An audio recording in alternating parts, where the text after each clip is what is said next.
Man, another great crowd at Jordan-Hare. Couldn't say enough about our students and our supporters, band, fans, cheerleaders. The Tiger Walk was incredible, and homecoming here was, it seemed like to me that the streets were more packed driving yesterday than the first one. So, man, I just continue to say how thankful we are for the great support that we're receiving, and obviously to get another win. They're always sweet, and I thought there were some really good things tonight, and obviously some things we still got to work on and clean up. But congratulations to our kids and staff for becoming 2-0 at Jordan-Hare and 3-0 on the season. Coach, clearly it felt like you were trying to get Peyton Thorne improved tonight. Can you talk about what your plan was for him, how you felt he did, and what you still want him to work on headed into SEC play? Yeah, I thought it was, what was he? Pretty good percentage completions. I thought the interception in the end zone, was that a great decision? It did hit our guy on the shoulder pad, it looked like. I'll have to see it on the film, but, the next one was a poor decision. But he had the shallow wide open and should have checked it down to that. But outside of that, I thought he played really solid. I think it's the first time since like 2013 that Auburn's had a quarterback that rushed for 100 yards and threw for over 200. So I thought he had a solid day. But yeah, the plan was to I absolutely, we've got to get more confidence in us being a balanced offense, and that was the goal. So, Coach, you talked about the 200 yards throwing and the 100 yards rushing.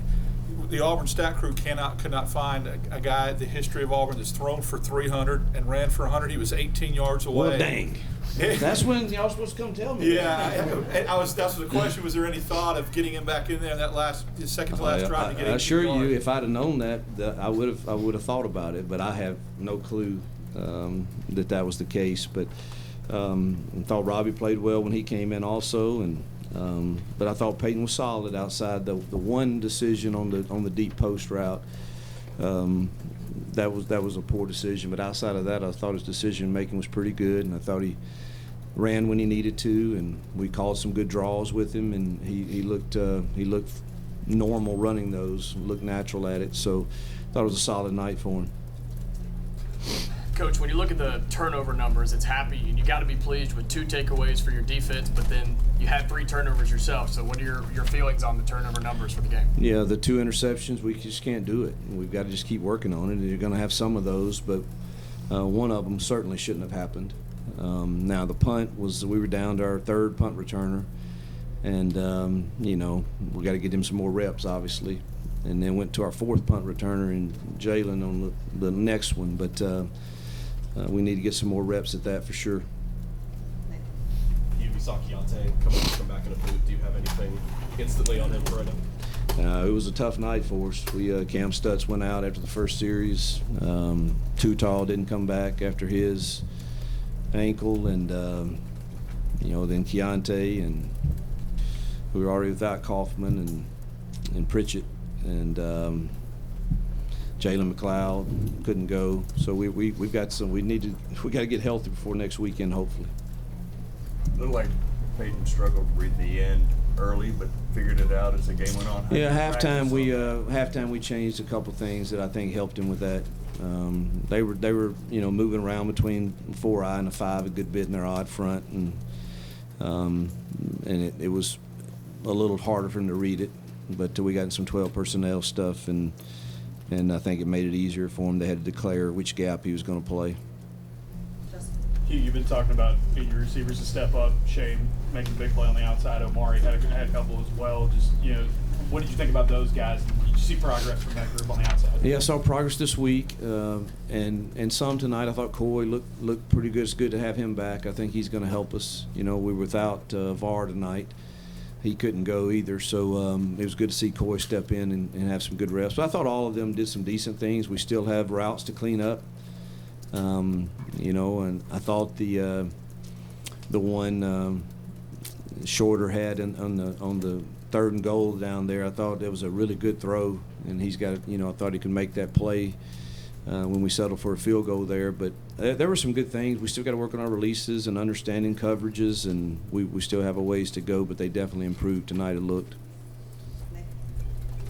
Hugh, talk about the running backs. You've mentioned this week about trying to spread the carries a little bit more.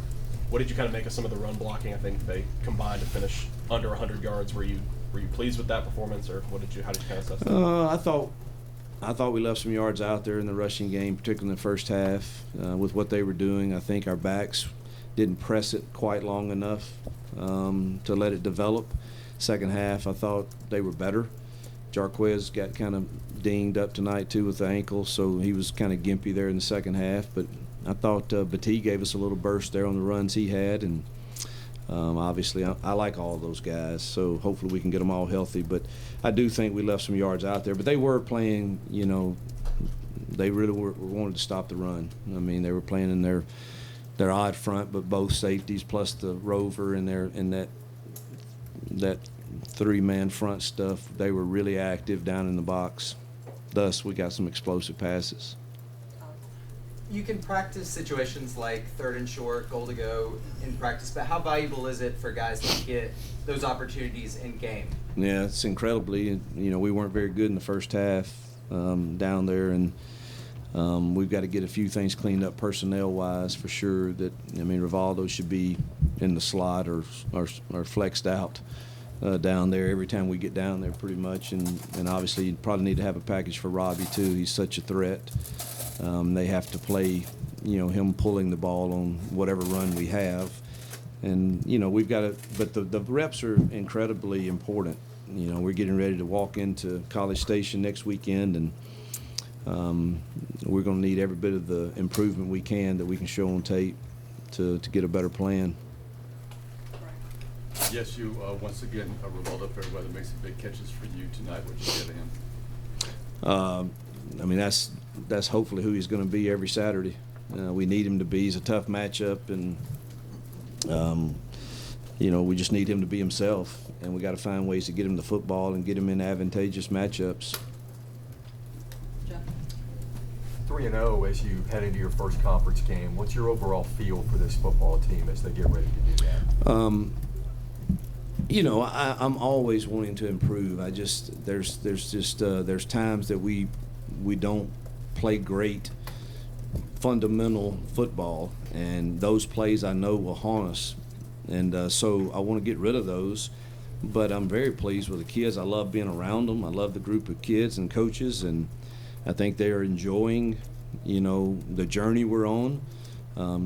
You're going to get tested here real quick with the A&M and Georgia and LSU coming up. I believe that's the next 3, if my memory's right.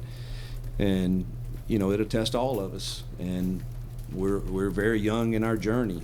And how we handle both successes and failures, I think, will be vital. You probably learn more from failure than you do successes, but it's this journey's been very fun, enjoyable. But at the same time, it's hard. In this profession, it's really hard to celebrate too long, because you see, you wish, I don't know how many plays we had tonight offensively and defensively, but I'd love to watch the film tomorrow and say that we lined up and executed them about a 90% rate, and I know that when I watch it, that's not going to be the case. And that's my job, to try to get that percentage way up there with our team, where the execution of the call is done with great effort and it's done correctly. You might lose a one-on-one block or a one-on-one matchup. Those will happen in this league, but hopefully we can not sabotage ourselves. Coach, last week in Cal, you threw the ball 17 times total in the football game coming in, and then tonight you had 36 total passes, 25 of those in the first half. What was the decision to go and throw it as much as you did in this game tonight versus Samford? Just wanted to be balanced, really, and wanted to try to get us some confidence. We're going to have to throw the football some, and and they were playing pretty much the way their safeties were playing. They were getting 8 in the box pretty quick. And because a lot of those throws in the first half were truly off a run game, but it was the read for Peyton was to throw it based on the numbers. So it wasn't that I don't think we called an extraordinarily large amount. The last series with Robbie, every one of those was runs except for the last one that he completed a ducker for a touchdown. So, you know, we're just playing within, we're learning the system more and more, hopefully, and feeling more comfortable in it. We'll take a couple, Carrie, and then Matt. Coach, back this way. Just to kind of piggyback on the question that Jeff asked, I want to kind of dive into that a little bit more. As you've learned about this team and as you mentioned, you're heading into a gauntlet here. Where's the moment that you found the most confidence in this team, if that's been a moment or just an overall game, as you see this team step into SEC play? Well, I'd probably have to say the Cal defensive performance. You know, I don't know that it means that we've arrived or anything, but I know that they really weren't fazed by the fact that they had to keep going on the field over and over and over again and getting stops. And I loved what I saw, loved what I heard from them, and loved that there was just no quit in them, and we're going to find a way to get it done. So that's probably, to this point, the memory I have of saying, all right, these guys they're growing. So you talked about the desire to kind of get confidence throwing the ball, but also making sure Robbie gets his touches. Obviously, this was the least Robbie played so far. How does that balance, I guess, with wanting to get Robbie in, but also wanting to get paid and feeling comfortable at the same time?